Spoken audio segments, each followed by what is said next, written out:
భారత్ చుట్టూ డ్రాగన్ దేశం అల్లిన కుతంత్రాల చక్రవ్యూహం సరిహద్దు దేశాలన్నిటినీ అప్పుల ఊబిలో ముంచింది. ఢిల్లీపై ఆయుధాలను ఎక్కుపెట్టాలని చైనా మాస్టర్ ప్లాన్ వేసింది. ఇప్పుడు అదే డ్రాగన్ కు మైండ్ బ్లాక్ షాక్ ఇచ్చింది భారత్. హిందూ మహాసముద్రంలో తూర్పు సరిహద్దులో భారత్ను ఒంటరి చేయాలనుకున్న శత్రు దేశాల ఆటలకు మోదీ సర్కారు కోలుకోలేని చెక్ పెట్టింది. దశాబ్దాలుగా మన ఈశాన్య రాష్ట్రాలపై కన్నేసి చికెన్ స్నేక్ ను కారిడార్ను తెంచాలని చైనా యత్నించింది. అటు బంగ్లాదేశ్ను వాడుకొని భారత్ను బ్లాక్మెయిల్ చేయాలని చూస్తున్న శక్తులకు మయన్మార్ రూపంలో భారీ దెబ్బ కొట్టింది. చైనా ఒత్తిళ్లను బద్దలు కొడుతూ మయన్మార్ దేశాధినేత తన తొలి విదేశీ పర్యటనకు ఢిల్లీని ఎంచుకోవడం వెనుక అసలు దౌత్య వ్యూహమేంటి? మయన్మార్తో కుదిరిన రక్షణ కనెక్టివిటీ ఒప్పందాలు డ్రాగన్ గుండెల్లో ఎలాంటి రైళ్లు పరిగెత్తిస్తున్నాయి? ఈశాన్య రాష్ట్రాల రక్షణలో మయన్మార్ భారత్కు ఎలా ఒక బ్రహ్మాస్త్రంగా మారింది? Let's watch. చైనాకు మయన్మార్ ఇచ్చిన షాక్ ఏంటి? ఈశాన్య భారతం ఇక సేఫ్గా ఉన్నట్టేనా? బంగ్లాదేశ్ చైనా ఆటలకు చెక్ పడినట్టేనా? పొరుగు దేశాలతో 2014 ముందు వరకు భారత్ ఒక మూస పద్ధతిని అనుసరించింది. విదేశాంగ విధానంలో భారత్ అంతా యాక్టివ్గా ఉండేది కాదు. మరి ముఖ్యంగా సరిహద్దు పంచుకుంటున్న దేశాలతో అంటిముట్టనట్టు ఉండేది. ఇది డ్రాగన్ కు అవకాశం కల్పించింది. భారత సరిహద్దులోని పాకిస్తాన్, నేపాల్, బంగ్లాదేశ్, మయన్మార్, శ్రీలంక, మాల్దీవ్స్ వంటి దేశాల్లో చైనా పాగా వేసింది. Belt and road initiative BRI పేరుతో కుప్పలు తెప్పలుగా రుణాలను కుమ్మరించింది. పోర్టులు, ఎయిర్పోర్టులను ఆధునీకరిస్తామని నమ్మబలికింది. పెద్ద ఎత్తున ఆయా దేశాలకు రుణాలిచ్చింది. ఆ తరువాత అసలాట చైనా ఆడ్డం మొదలుపెట్టింది. క్రమంగా భారత్ చుట్టూ ఉన్న దేశాలను, పోర్టులను సొంతం చేసుకోవడం మొదలుపెట్టింది. ఇంత జరుగుతున్న భారత్ మౌనంగా ఉండిపోయింది. నరేంద్ర మోదీ అధికారంలోకి వచ్చిన తర్వాత చైనా డ్రామాలను గుర్తించారు. కానీ అప్పటికే భారీ నష్టం జరిగిపోయింది. భారత పొరుగు దేశాలు చైనా ట్రాప్ లో పడిపోయి తప్పు జరిగిందని ఒక్క పాకిస్తాన్, బంగ్లాదేశ్ మినహా ఆయా దేశాలు కూడా గుర్తించాయి. కానీ చైనా రుణాల ఉచ్చు నుంచి బయటపడడం అసాధ్యమని గుర్తించాయి. రుణాలను ఆధారంగా చేసుకుని భారత్ చుట్టూ ఆయుధాలను ఎక్కుపెట్టేందుకు చైనా పెద్ద ప్లానే వేసింది. యుద్ధమే వస్తే భారత్ను పొరుగు దేశాల నుంచి దెబ్బ కొట్టాలని ప్లాన్లు వేసింది. ఇది గుర్తించిన మోదీ సర్కార్ ముందు పొరుగు దేశాలను డ్రాగన్ ట్రాప్ నుంచి తప్పించాలని నిర్ణయించింది. అందుకే నైబర్హుడ్ ఫస్ట్ విధానానికి మోదీ శ్రీకారం చుట్టారు.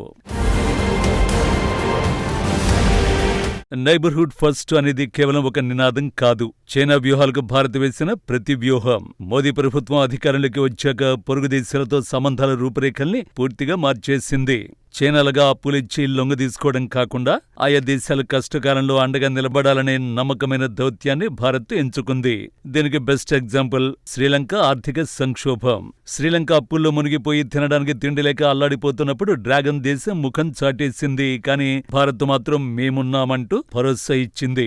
దాదాపు $4 బిలియన్ ఆర్థిక సహాయాన్ని, ఇంధనాన్ని, నిత్యావసరాలను పంపి ఆదుకుంది. అటు మాల్దీవులలో భారత వ్యతిరేక ప్రభుత్వం వచ్చినప్పటికీ అక్కడి ప్రజల అవసరాల కోసం మౌలిక సదుపాయాల ప్రాజెక్టుల్ని, అత్యవసర సేవలను భారత్ ఆపలేదు.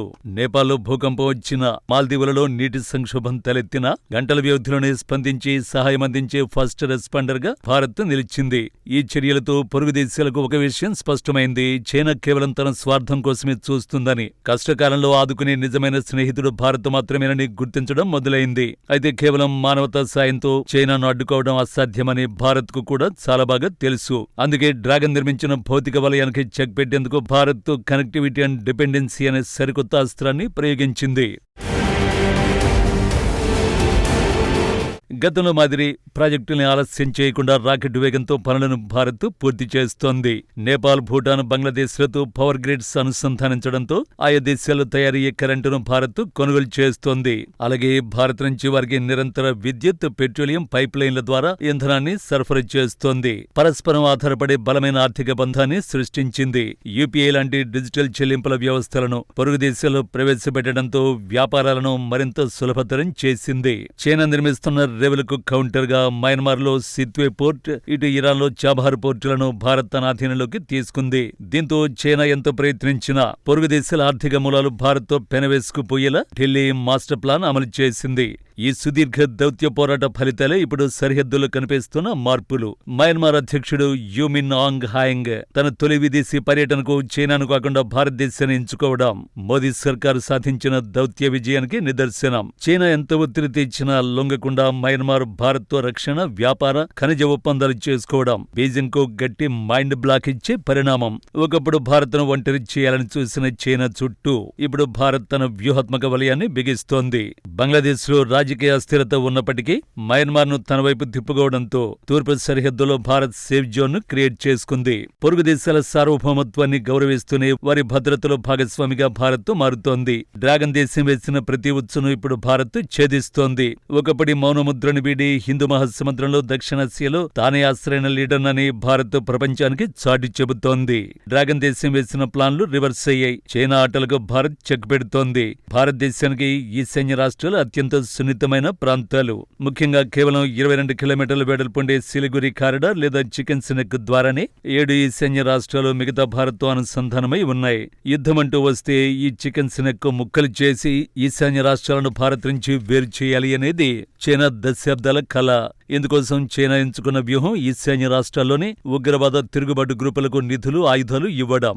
నాగాలాండ్, మణిపూర్, మిజోరంలలో అలజడులు సృష్టించి ఈ ఉగ్రవాదులు దాడులు చేసి మయన్మార్ అడవుల్లోకి పారిపోయి తలదాచుకునేవారు. కానీ ఇప్పుడు భారత్ మయన్మార్ సరిహద్దు బంధం ఈ ఆటలకు శాశ్వతంగా చెక్ పెట్టేసింది. తాజాగా మయన్మార్ అధ్యక్షుడు ఈ విషయంలో కీలక వ్యాఖ్యలు చేశారు.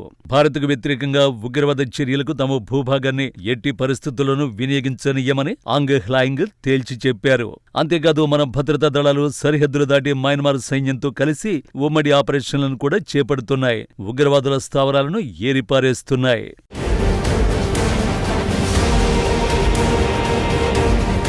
చైనా ఎంతో ఉసుగొలిపినా భారత్కు వ్యతిరేకంగా తమ భూభాగాన్ని వాడుకునివ్వబోమని మయన్మార్ అధ్యక్షుడిచ్చిన గ్యారంటీ డ్రాగన్ దేశం గుండెల్లో రైళ్లు పరిగెత్తేస్తోంది. మరోవైపు బంగ్లాదేశ్లో మారుతున్న రాజకీయ సమీకరణలు భారత్కు కొత్త సవాళ్లను విసిరాయి. అక్కడ చైనా అనుకూల శక్తులు బలపడితే ఈశాన్య రాష్ట్రాలకు సముద్ర మార్గం ద్వారా జరిగే రవాణాకు బంగ్లాదేశ్ అడ్డుపడే ప్రమాదం ఉంది. ఈ ముప్పును ముందే ఊహించిన మోదీ సర్కార్ మయన్మార్లో నిర్మించిన సిత్వే పోర్టును తన బ్రహ్మాస్త్రంగా మార్చుకుంది. కాలదాన్ మల్టీ మోడల్ ప్రాజెక్టుతో కోల్కతా పోర్టు నుంచి నేరుగా మయన్మార్లోని సిత్వే పోర్టుకు, అక్కడి నుండి రోడ్డు మార్గం ద్వారా మిజోరంకు కనెక్టివిటీని భారత్ సిద్ధం చేసింది. దీంతో రేపు బంగ్లాదేశ్, చైనాను ఇలాంటి కుతంత్రాలు చేసిన చికెన్ సినెక్ మార్గంతో పని లేకుండా ఈశాన్య రాష్ట్రాలకు సరుకులు, సైనిక రవాణా నిరంతరాయంగా సాగిపోయే ప్రత్యామ్నాయ మార్గాన్ని భారత్ సొంతం చేసుకుంది. బంగ్లాదేశ్ ను చూపించి బ్లాక్ మెయిల్ చేయాలని చూస్తున్న శక్తుల వ్యూహాన్ని మయన్మార్ సాయంతో భారత్ చిత్తు చేసింది. చైనా బంగ్లాదేశ్ సరిహద్దుల గుండా ఈశాన్య రాష్ట్రాల్లోకి అక్రమ చొరబాట్లు, డ్రగ్స్, నకిలీ నోట్ల రవాణాను పెంచి భారతదేశాన్ని అంతర్గతంగా దెబ్బతీయాలని శత్రు దేశాలు ప్లాన్ వేశాయి. అయితే మయన్మార్తో ఏర్పడ్డ ఈ కొత్త సత్సంబంధాలు భారత్కు తూర్పు సరిహద్దులో ఒక బహుళ రక్షణ వలయాన్ని కల్పించాయి. మయన్మార్తో కలిసి సరిహద్దుల్లో ఉమ్మడి నిఘా వ్యవస్థను, ఫెన్సింగ్ పనులను భారత్ ముమ్మరం చేసింది.